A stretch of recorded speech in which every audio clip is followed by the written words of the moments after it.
Bienvenidos a Cicatrices Criminales, el canal donde exploramos los casos más oscuros y perturbadores de la historia criminal.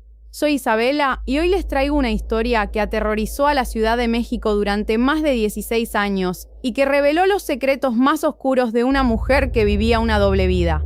Si este contenido les gusta, no olviden suscribirse y activar la campanita para no perderse ningún caso. Ahí arriba pueden ver más videos similares, y abajo están mis redes sociales para que me sigan en todas las plataformas. Y ahora sí, prepárense para adentrarse en una historia de trauma infantil, venganza psicológica y terror que mantuvo en vilo a una de las ciudades más grandes del mundo.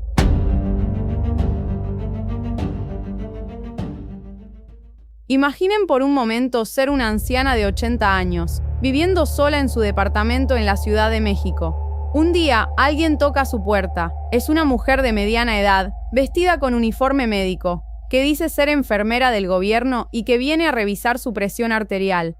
La mujer parece confiable, habla con respeto y muestra credenciales que parecen auténticas. Ustedes abren la puerta y la dejan entrar, pero lo que no saben es que acaban de dejar entrar a la depredadora más despiadada de México. Una mujer que durante 16 años eliminó sistemáticamente a ancianas indefensas, llevando una doble vida como luchadora profesional y madre de familia. Esta es la historia de Juana Barraza Samperio, conocida como la Mataviejitas, la asesina en serie más prolífica en la historia de México. Las víctimas, ancianas vulnerables. El patrón de las víctimas. Entre 1990 y 2006, la Ciudad de México fue testigo de una serie de crímenes que inicialmente parecían no estar conectados. Ancianas que vivían solas aparecían sin vida en sus hogares, aparentemente víctimas de robos que habían salido mal. Las víctimas tenían un perfil muy específico: mujeres mayores de 60 años, que vivían solas en colonias de clase media baja y media, y que tenían la costumbre de abrir la puerta a desconocidos. La mayoría eran viudas o mujeres solteras que habían vivido vidas independientes. Lo que las autoridades no se dieron cuenta durante años era que todas estas muertes estaban conectadas por el mismo hilo: una mujer que las había engañado para entrar a sus hogares y las había eliminado con una frialdad que helaba la sangre. María de la Luz González, la primera víctima conocida. María de la Luz González tenía 64 años cuando se convirtió en la primera víctima confirmada de Juana Barraza en octubre de 1998. Era una mujer independiente que había trabajado como secretaria durante la mayor parte de su vida y que disfrutaba de su jubilación en un pequeño departamento en la colonia Doctores. María de la Luz era conocida en su edificio como una mujer amable pero cautelosa. Raramente abría la puerta a desconocidos, lo que hizo que su muerte fuera particularmente desconcertante para los investigadores. El día de su fallecimiento, los vecinos escucharon ruidos extraños provenientes de su departamento alrededor de las 3 de la tarde. Cuando no respondió a los toques en la puerta esa noche, los vecinos preocupados contactaron al administrador del edificio. Encontraron a María de la Luz en su sala. Había sido estrangulada con el cordón de su propio teléfono. La escena sugería que había luchado brevemente, pero que había sido dominada rápidamente por su atacante. Lo más perturbador era que faltaban muy pocas cosas, algo de dinero en efectivo y algunas joyas baratas. Para los investigadores, parecía un robo que había escalado innecesariamente a violencia letal. Carmen Camila González, el patrón se establece. En enero de 2004, Carmen Camila González, de 67 años, se convirtió en otra víctima del mismo patrón. Carmen vivía sola en la colonia Venustiano Carranza, después de que su esposo falleciera de cáncer 2 años antes. Carmen había sido maestra de primaria durante 40 años y era querida en su comunidad. Sus ex estudiantes, ahora adultos, a menudo la visitaban para platicar sobre los viejos tiempos. El día de su muerte, Carmen había recibido la visita de una mujer que se identificó como trabajadora social del DIF. La mujer le dijo que venía a evaluar si Carmen calificaba para un programa de apoyo gubernamental para adultos mayores. Los vecinos vieron a una mujer robusta, de mediana edad, entrar al edificio alrededor de las 2 p.m. Llevaba una credencial colgada del cuello y parecía muy profesional. Carmen fue encontrada al día siguiente por su sobrina, quien venía a visitarla todos los miércoles. Había sido estrangulada con una media, y su casa había sido registrada, aunque nuevamente faltaban muy pocas cosas de valor. Ana María de los Reyes Alfaro, una muerte que no cuadraba. Ana María de los Reyes Alfaro tenía 84 años cuando perdió la vida en noviembre de 2000. A diferencia de las otras víctimas, Ana María era relativamente próspera y vivía en una casa en la colonia Hidalgo que había heredado de sus padres.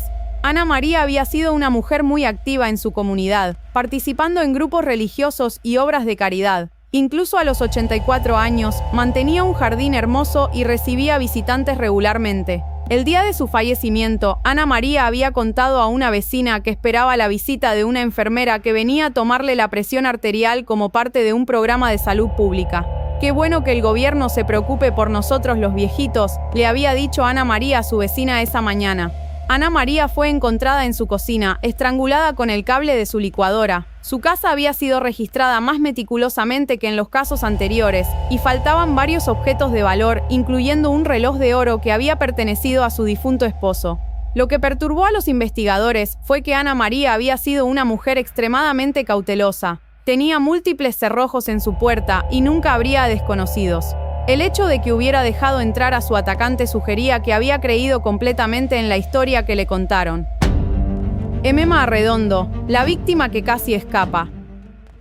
Emma Arredondo, de 71 años, tuvo la desgracia de convertirse en una de las últimas víctimas de Juana Barraza en enero de 2006. Pero su caso fue diferente, porque Emma casi logra escapar, y su lucha proporcionó pistas cruciales para la captura final de la asesina.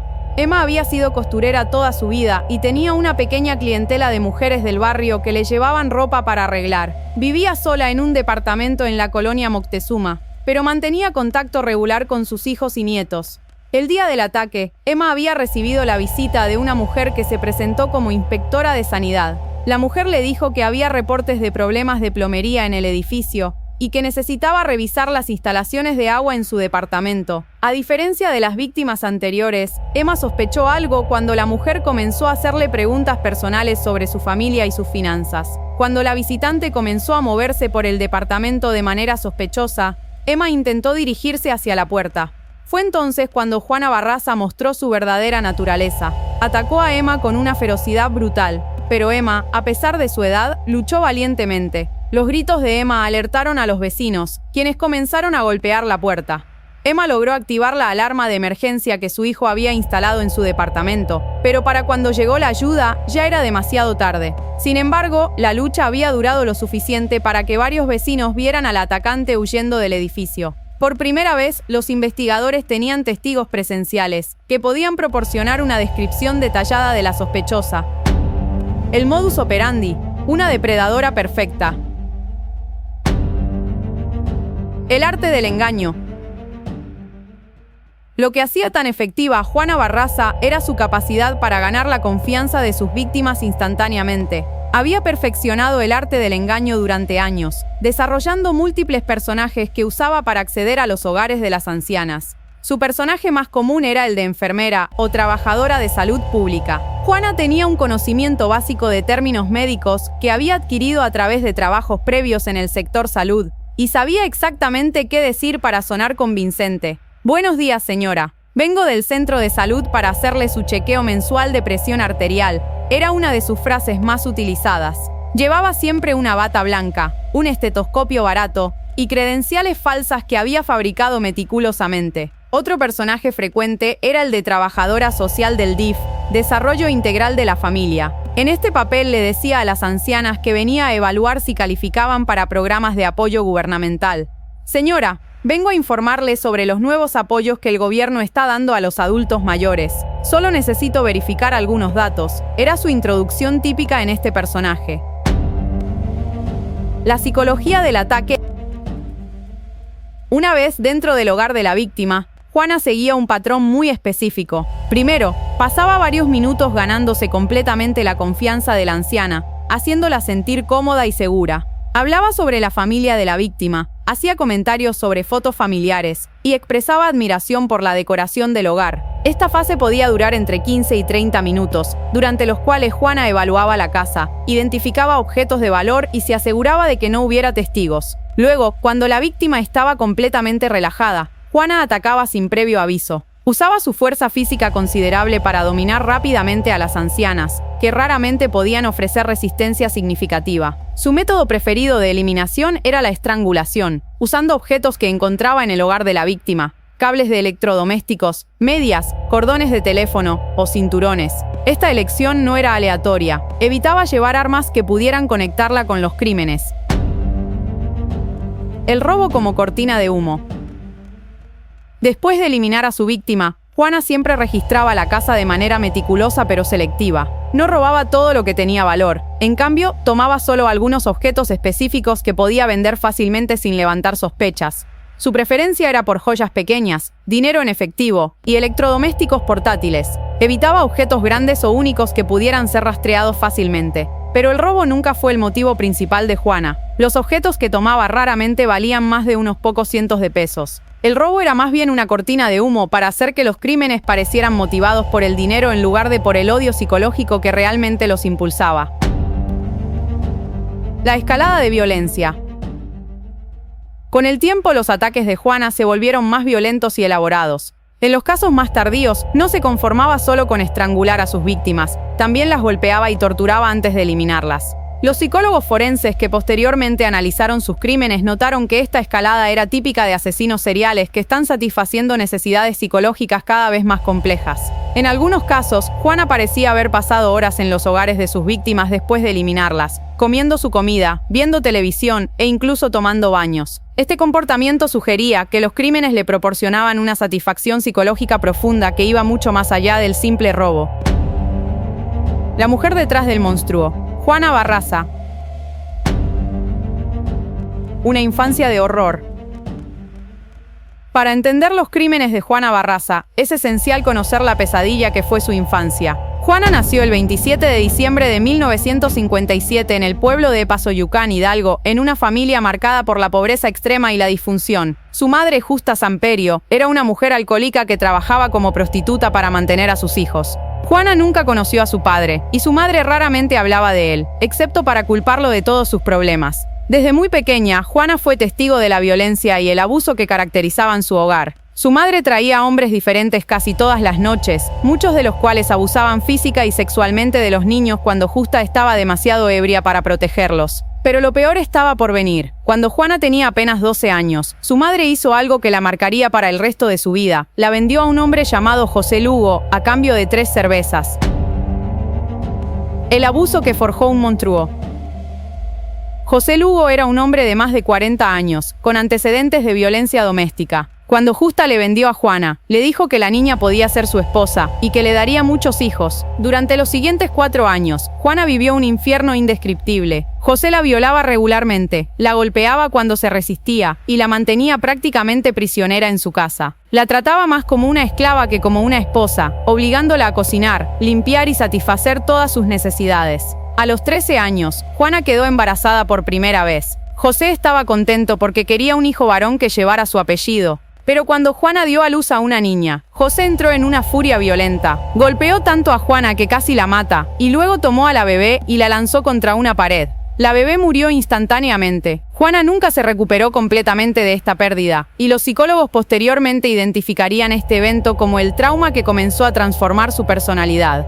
Durante los siguientes 3 años, Juana quedaría embarazada 3 veces más. José mató a 2 de los bebés de maneras similares, y el tercero murió por desnutrición y falta de cuidados médicos. La fuga y la supervivencia.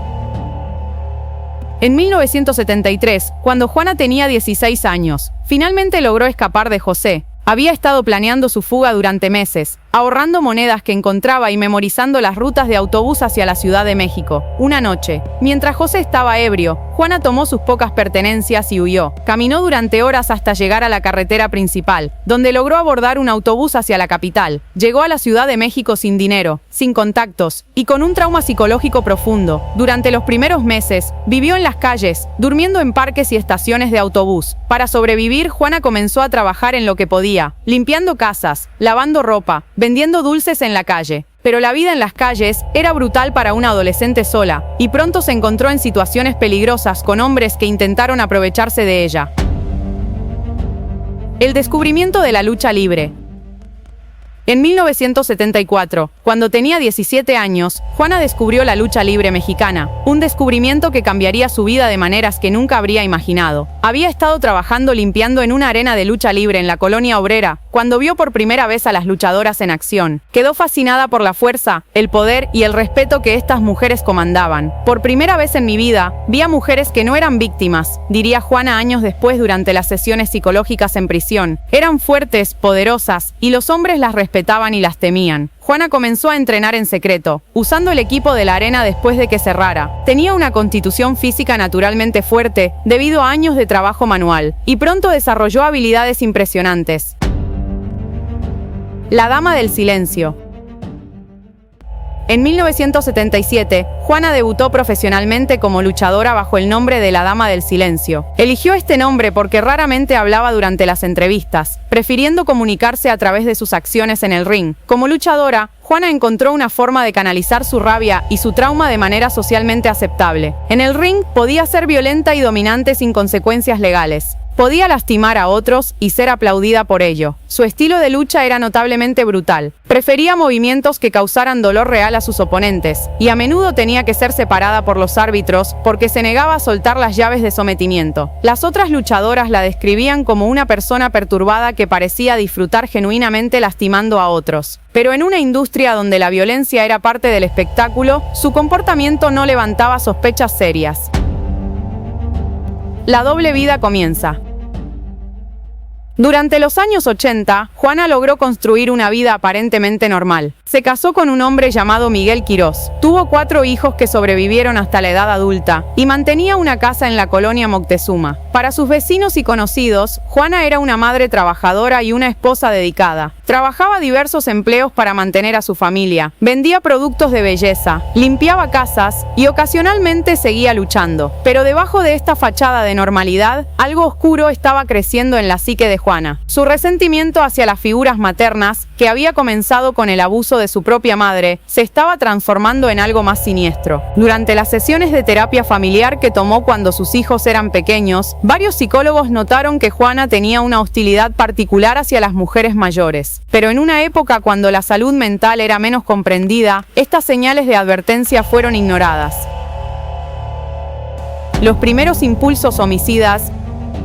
Los psicólogos forenses que posteriormente estudiaron el caso de Juana determinaron que sus primeros impulsos homicidas hacia las ancianas comenzaron a manifestarse a finales de los años 80. Inicialmente, estos impulsos se manifestaban de maneras menos violentas. Juana comenzó a buscar trabajos que la pusieran en contacto con ancianas, cuidadora en asilos, limpiadora en centros de día para adultos mayores, asistente en clínicas geriátricas. En estos trabajos, Juana observaba a las ancianas con una mezcla de fascinación y repulsión. Veía en ellas a su propia madre, quien para entonces había muerto de cirrosis, pero también veía figuras de autoridad maternal que había aprendido a odiar. Los compañeros de trabajo de esta época recordaban que Juana a menudo hacía comentarios extraños sobre las ancianas bajo su cuidado. Decía cosas como: estas viejas no merecen estar vivas cuando hay niños muriendo de hambre, o sería un favor para su familia si ya no fueran una carga. La primera víctima.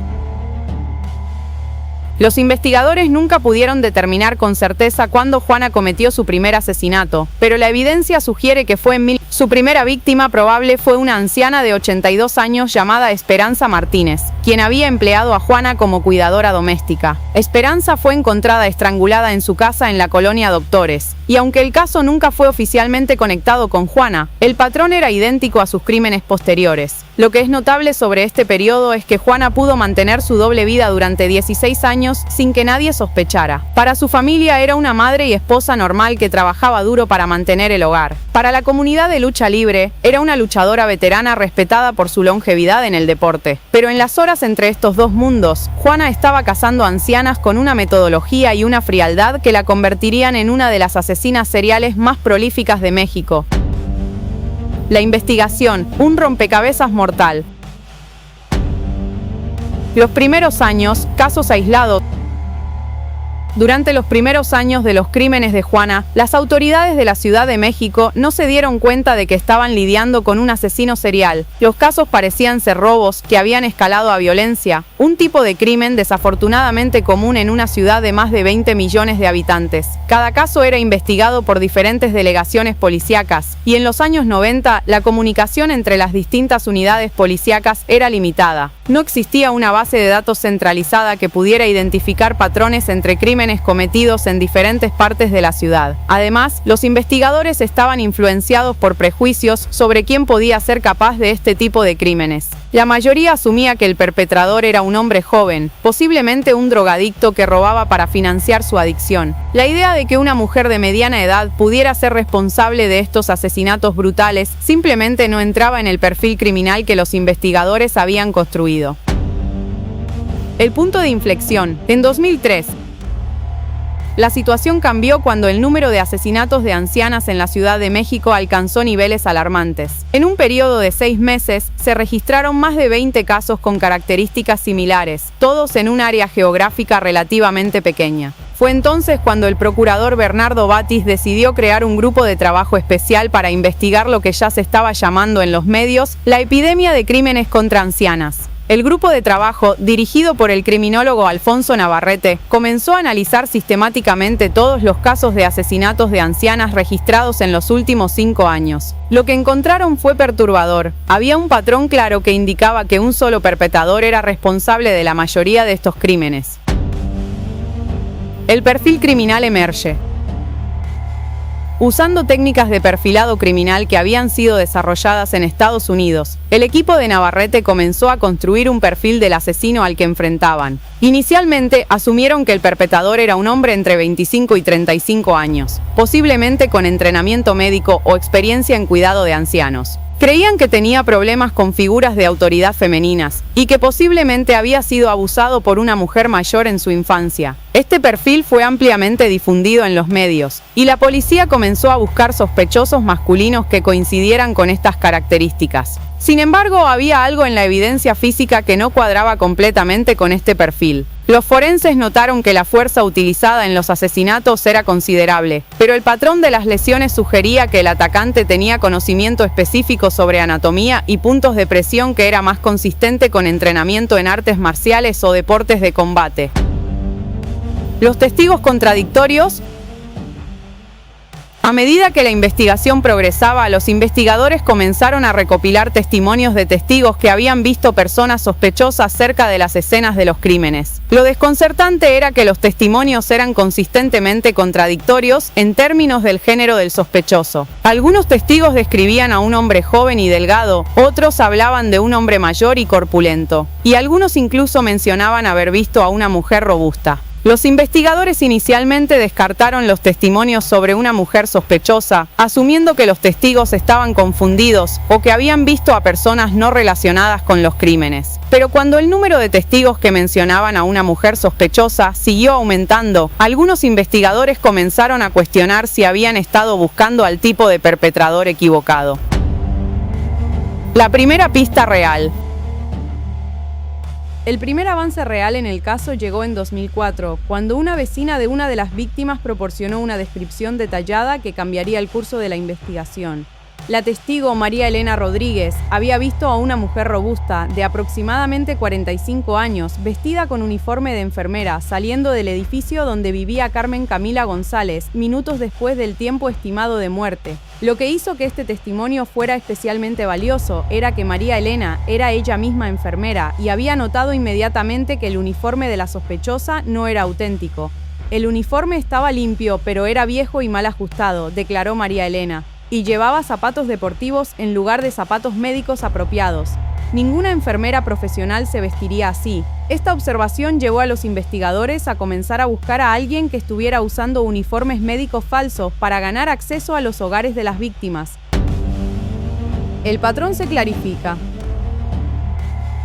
Con esta nueva información, el equipo de investigación comenzó a reexaminar todos los casos anteriores desde una perspectiva diferente. Comenzaron a buscar específicamente testimonios sobre mujeres sospechosas que se hubieran hecho pasar por profesionales médicas o trabajadoras sociales. Lo que encontraron confirmó sus nuevas sospechas. En casi todos los casos, había al menos un testigo que había visto a una mujer robusta, de mediana edad, vestida con algún tipo de uniforme oficial, en las proximidades de la escena del crimen. El patrón que emergió era el de una mujer que usaba diferentes disfraces profesionales para ganar la confianza de sus víctimas: enfermera, trabajadora social, inspectora de sanidad, representante de programas gubernamentales. La trampa se prepara. En 2005, con un perfil más claro del perpetrador, la policía decidió implementar una operación encubierta para capturar al asesino. Colocaron agentes encubiertos en edificios donde vivían muchas ancianas, especialmente en las colonias donde se había concentrado la actividad criminal. También comenzaron a monitorear centros de salud y oficinas gubernamentales para detectar a alguien que estuviera obteniendo información sobre programas para adultos mayores. Además, lanzaron una campaña de concientización pública advirtiendo a las ancianas sobre el peligro de abrir sus puertas a personas que se presentaran como trabajadores gubernamentales o médicos sin citas previas confirmadas. Esta campaña tuvo un efecto inesperado. Redujo temporalmente el número de ataques, pero también hizo que Juana se volviera más cautelosa y selectiva en sus métodos. El error fatal. El error que finalmente llevaría a la captura de Juana llegó en enero de 2006, cuando atacó a Emma Arredondo. A diferencia de sus víctimas anteriores, Emma sospechó inmediatamente de su atacante y luchó ferozmente.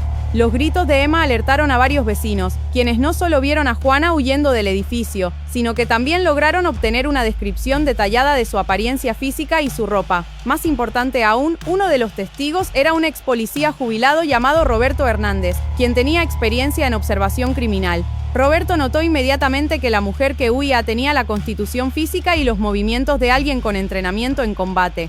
Se movía como una luchadora, declaró Roberto posteriormente. Tenía la postura y la forma de caminar de alguien que sabía pelear. Esta observación crucial llevaría a los investigadores a comenzar a buscar en la comunidad de lucha libre de la Ciudad de México. La captura, el fin de la pesadilla. El día que cambió todo, 25 de enero de 2006. Comenzó como cualquier otro día para Juana Barraza. Se levantó temprano en su casa de la colonia Moctezuma, preparó el desayuno para su familia y comenzó a planear lo que sería su siguiente ataque. Había identificado a su próxima víctima, Ana María Reyes Alfaro, una anciana de 82 años que vivía sola en la colonia Venustiano Carranza. Juana había estado observando a Ana María durante varias semanas, estudiando sus rutinas y planificando el momento perfecto para atacar. Lo que Juana no sabía era que la policía había intensificado las patrullas en esa área después del ataque a Emma Arredondo y que varios agentes encubiertos estaban monitoreando edificios donde vivían ancianas vulnerables. El último ataque. Alrededor de las 2 p.m. del 25 de enero, Juana se dirigió al domicilio de Ana María vestida con su disfraz habitual de enfermera. Llevaba una bata blanca, un estetoscopio falso y una credencial que había fabricado usando una fotografía y una laminadora que había comprado en una papelería. Ana María, que sufría de diabetes y hipertensión, había estado esperando efectivamente la visita de una enfermera del centro de salud para su chequeo mensual. Cuando Juana tocó a su puerta presentándose como la enfermera enviada por el gobierno, Ana María no dudó en dejarla entrar. Juana siguió su rutina habitual. Pasó los primeros 20 minutos conversando amablemente con Ana María, tomándole la presión arterial con un tensiómetro que funcionaba y haciéndole preguntas sobre su familia y su salud.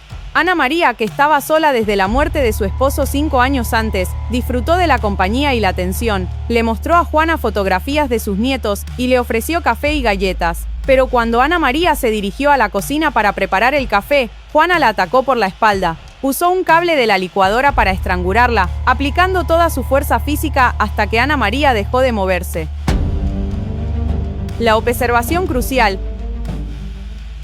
Lo que Juana no sabía era que el agente encubierto Mario Tablas había estado observando el edificio desde un café cercano. Había notado a una mujer robusta en uniforme de enfermera entrar al edificio, pero lo que le llamó la atención fue que la mujer no llevaba ningún maletín médico ni equipo adicional, que sería normal para una enfermera haciendo visitas domiciliarias. Tablas había decidido esperar para ver cuánto tiempo permanecía la supuesta enfermera en el edificio. En su experiencia, las visitas médicas domiciliarias raramente duraban más de 30 minutos, especialmente si eran solo para chequeos de rutina. Cuando pasó 1 hora y la mujer no había salido, Tablas comenzó a sospechar. Decidió acercarse al edificio para investigar más de cerca. El momento de la verdad. Mientras Tablas se acercaba al edificio, Juana estaba terminando de registrar el departamento de Ana María. Había tomado algunos objetos de valor y estaba preparándose para marcharse cuando escuchó pasos en el pasillo. Juana miró por la mirilla de la puerta y vio a un hombre joven que no reconocía caminando por el pasillo. Aunque Tablas estaba vestido de civil, algo en su postura y su manera de moverse hizo que Juana sospechara que podría ser policía. Decidió esperar hasta que el hombre se fuera antes de salir del departamento, pero Tablas, siguiendo su instinto, se había posicionado donde podía observar la puerta del departamento de Ana María. Cuando Juana finalmente salió del departamento, Tablas inmediatamente notó que ya no llevaba el estetoscopio que había visto cuando entró y que su actitud había cambiado completamente. Ya no se movía como una enfermera profesional, se movía como alguien que intentaba escapar. La persecución. Tablas decidió seguir a Juana a una distancia prudente mientras pedía refuerzos por radio. Juana, con sus años de experiencia viviendo en las calles y su entrenamiento como luchadora, pronto se dio cuenta de que estaba siendo seguida. Lo que siguió fue una persecución tensa a través de las calles de la colonia Venustiano Carranza. Juana intentó perderse entre la multitud, entrando y saliendo de tiendas, tomando calles estrechas y usando su conocimiento del área para confundir a su perseguidor. Pero Tablas tenía la ventaja de la radio y pronto había otros agentes convergiendo en el área. Cuando Juana se dio cuenta de que estaba siendo rodeada, decidió hacer lo que había hecho toda su vida cuando se sentía acorralada: luchar. El enfrentamiento final. La captura final de Juana Barraza ocurrió en una calle angosta cerca del mercado de la colonia. Cuando se vio rodeada por 5 policías, Juana decidió resistirse con toda la fuerza que había desarrollado durante décadas de lucha libre. El enfrentamiento fue brutal y breve. Juana logró derribar a 2 de los agentes usando técnicas de lucha libre, pero finalmente fue dominada cuando llegaron refuerzos adicionales. Era increíblemente fuerte, recordaría después el agente Tablas. Luchó como una mujer poseída, como si su vida dependiera de no ser capturada. Cuando finalmente la esposaron, Juana se negó a hablar, no dijo una sola palabra durante todo el proceso de arresto, manteniendo el silencio que había caracterizado su persona como la dama del silencio. El descubrimiento del horror. Cuando los investigadores regresaron al departamento de Ana María Reyes Alfaro, encontraron una escena que los perseguiría durante años. Ana María había sido estrangulada con una violencia particular y la casa había sido registrada meticulosamente. Pero lo que más impactó a los investigadores fue encontrar en el bolso de Juana una lista manuscrita con nombres y direcciones de más de 30 ancianas que vivían solas en diferentes partes de la ciudad. Esta lista confirmó lo que los investigadores habían sospechado. Juana no atacaba al azar. Había estado cazando sistemáticamente, seleccionando a sus víctimas con una metodología que revelaba una mente fría y calculadora. El juicio. La verdad sale a la luz. Las primeras declaraciones. Durante las primeras semanas después de su arresto, Juana mantuvo un silencio absoluto. Se negaba a hablar con los investigadores, con los psicólogos forenses o incluso con los abogados que el Estado le había asignado. Su comportamiento en prisión era extraño y perturbador. Pasaba horas mirando fijamente las paredes, aparentemente perdida en sus propios pensamientos. Cuando las otras presas intentaban interactuar con ella, las ignoraba completamente. Los psiquiatras que la evaluaron durante este periodo notaron signos claros de trastorno antisocial de la personalidad, pero también elementos de trauma no resuelto que parecían estar profundamente arraigados en su psique.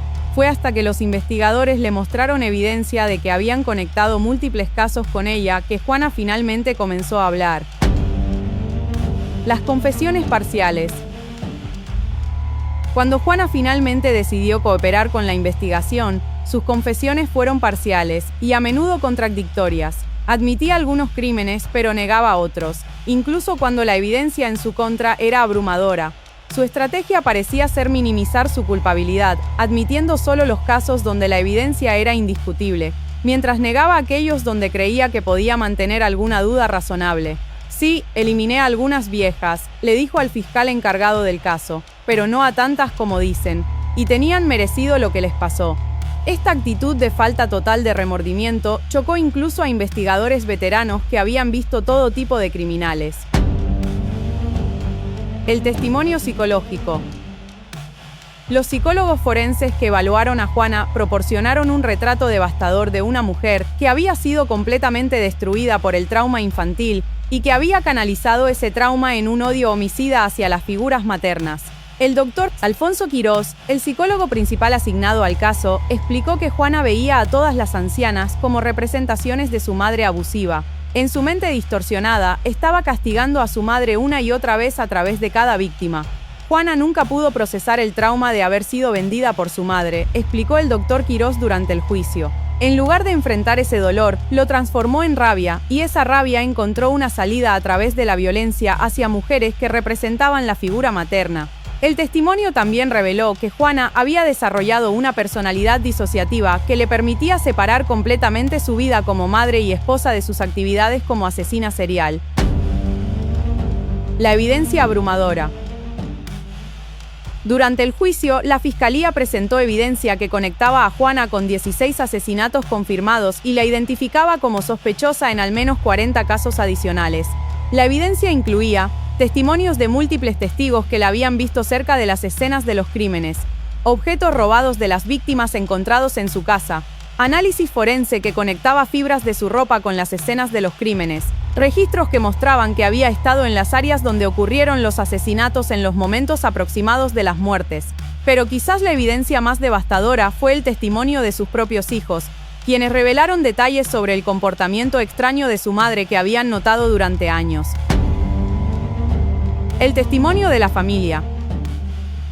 Los hijos de Juana, que para entonces eran adultos jóvenes, proporcionaron un testimonio desgarrador sobre la mujer que había sido su madre. Describieron a una mujer que podía ser cariñosa y protectora un día, pero fría y violenta al siguiente. Contaron sobre episodios donde había regresado a casa con objetos que no podía explicar, y sobre sus ausencias frecuentes que nunca había justificado adecuadamente. Su hijo mayor, Miguel Barraza, recordó haber encontrado uniformes médicos en el armario de su madre años antes, pero cuando le preguntó sobre ellos, ella se había puesto furiosa y le había prohibido hacer preguntas sobre su trabajo.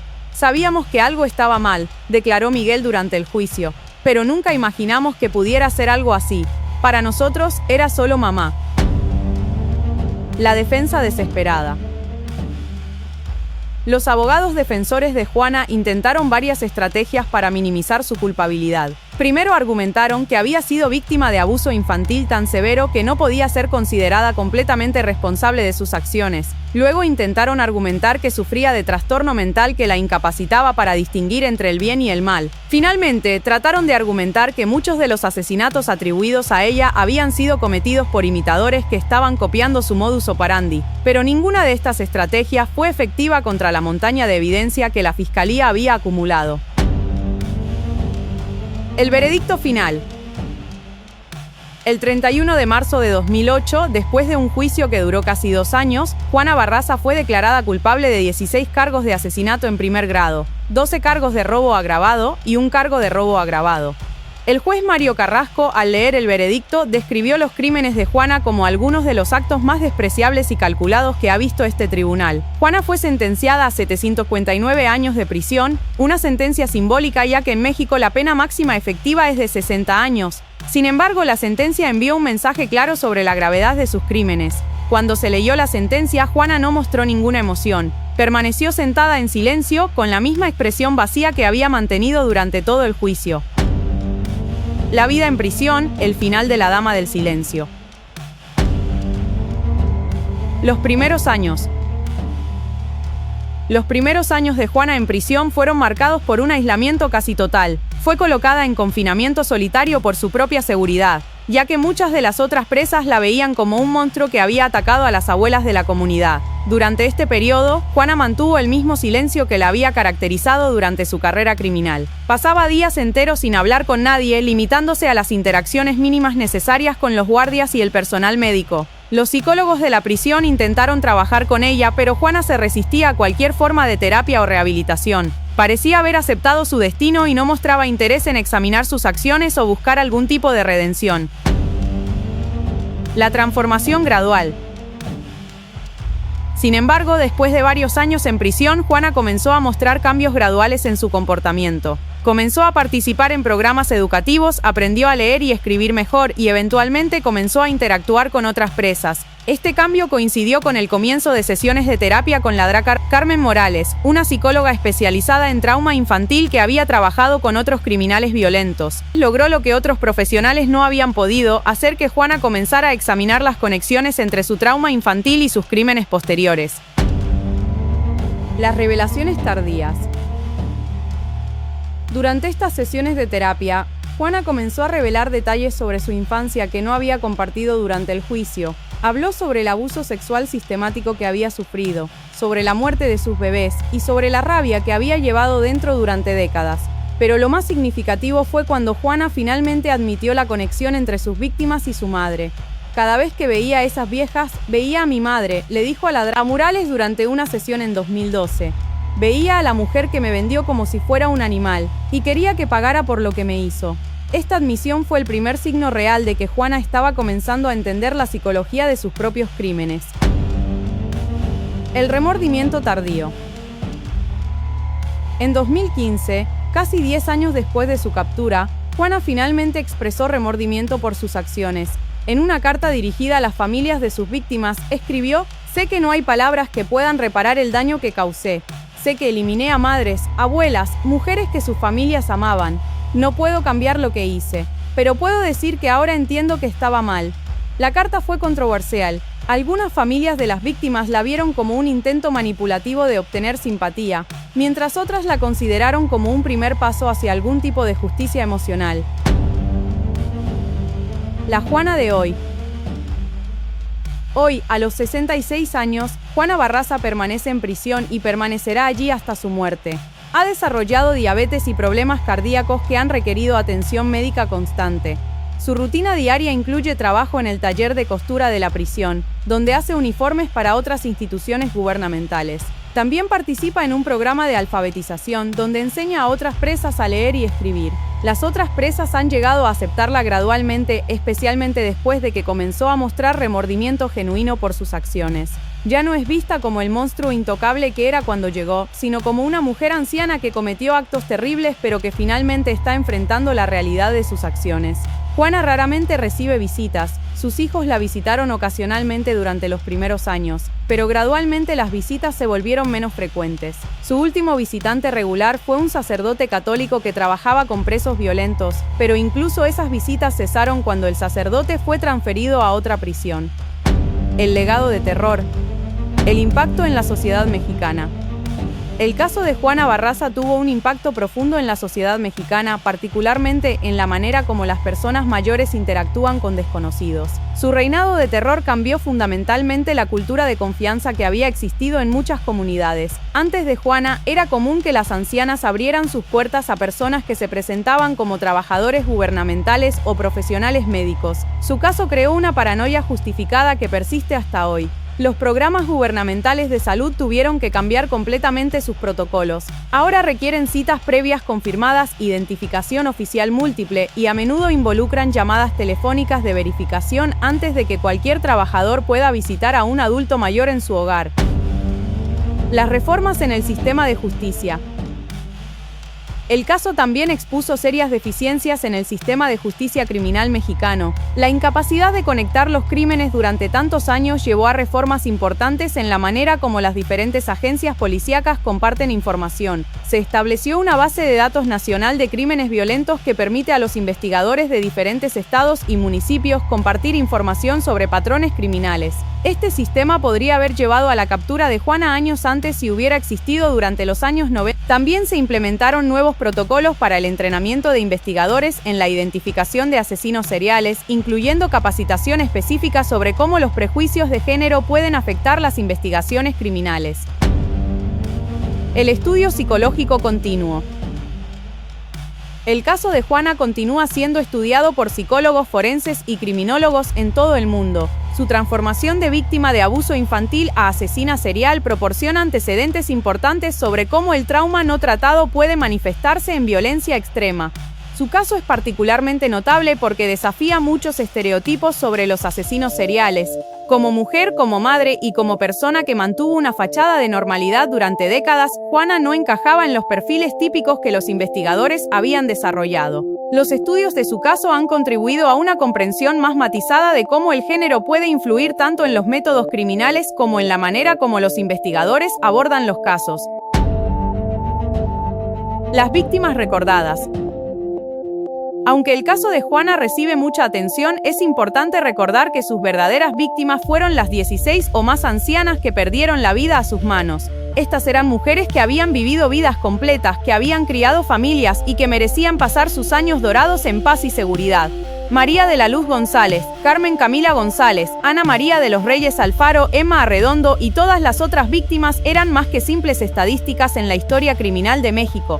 Eran madres, abuelas, hermanas y amigas que fueron arrebatadas de sus familias de la manera más brutal. Sus familias continúan lidiando con el trauma de sus pérdidas.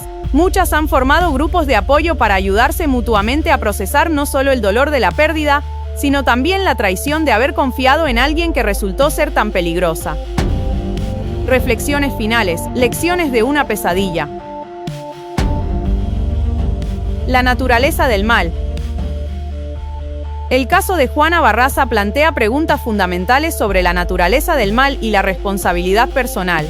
¿Hasta qué punto el abuso infantil severo puede explicar o excusar actos de violencia extrema en la edad adulta? Los expertos siguen debatiendo esta pregunta. Mientras que es indiscutible que el trauma infantil de Juana contribuyó a su desarrollo psicológico distorsionado, millones de personas sufren abuso infantil sin convertirse en asesinos seriales.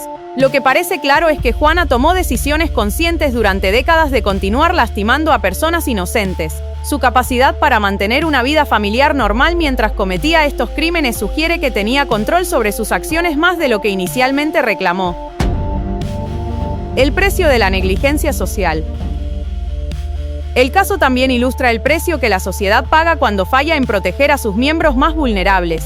Juana fue fallada por el sistema cuando era niña, pero posteriormente ella falló catastróficamente a la sociedad que la había fallado a ella. Si hubiera recibido intervención psicológica apropiada después de escapar de José Lugo, o si hubiera tenido acceso a servicios de salud mental durante sus años como adulta joven, es posible que sus crímenes nunca hubieran ocurrido. Esta no es una excusa para sus acciones, sino una lección sobre la importancia de invertir en servicios de salud mental y protección infantil como medidas de prevención del crimen. La vulnerabilidad de los ancianos. Quizás la lección más importante del caso de Juana es sobre la vulnerabilidad particular de los adultos mayores en sociedades urbanas modernas. La soledad, el aislamiento y la confianza en desconocidos que caracterizaban a muchas de sus víctimas son problemas sociales que van más allá del crimen. Las sociedades necesitan desarrollar mejores sistemas de apoyo para los adultos mayores que viven solos, no solo para protegerlos de depredadores como Juana, sino para mejorar su calidad de vida general. El legado de la Dama del Silencio. Juana Barraza, la Dama del Silencio, la Mataviejitas, pasará el resto de su vida en prisión, pero su legado continuará mucho después de su muerte. Su caso cambió la manera como México ve el crimen, la vulnerabilidad de los ancianos y la capacidad de las mujeres para la violencia extrema. Su historia sirve como una advertencia sobre lo que puede suceder cuando el trauma no es tratado, cuando las señales de advertencia son ignoradas y cuando las víctimas se convierten en victimarios, pero también sirve como un recordatorio de que la justicia, aunque tardía, eventualmente prevalece. Después de 16 años de terror, Juana finalmente fue capturada y las familias de sus víctimas finalmente recibieron algo parecido a la justicia. Y hasta aquí llegamos con este escalofriante caso de la Mataviejitas, una de las asesinas seriales más despiadadas en la historia de México. Una historia que nos muestra cómo el trauma infantil no tratado puede transformar a una víctima en un monstruo, y cómo la confianza de los más vulnerables puede ser explotada de la manera más cruel. Juana Barraza continúa en prisión a los 66 años, cumpliendo una sentencia que la mantendrá encerrada hasta su muerte. Sus víctimas nunca regresarán, pero su captura al menos garantizó que no pudiera lastimar a nadie más. Si les gustó este video, no olviden darle like, suscribirse al canal y activar la campanita para más casos como este. Aquí abajo están mis redes sociales para que me sigan en todas las plataformas. En Cicatrices Criminales seguimos explorando los casos más impactantes y perturbadores de la historia criminal. Nos vemos en el próximo video, si se atreven a seguir adentrándose en estas historias que marcan cicatrices para siempre.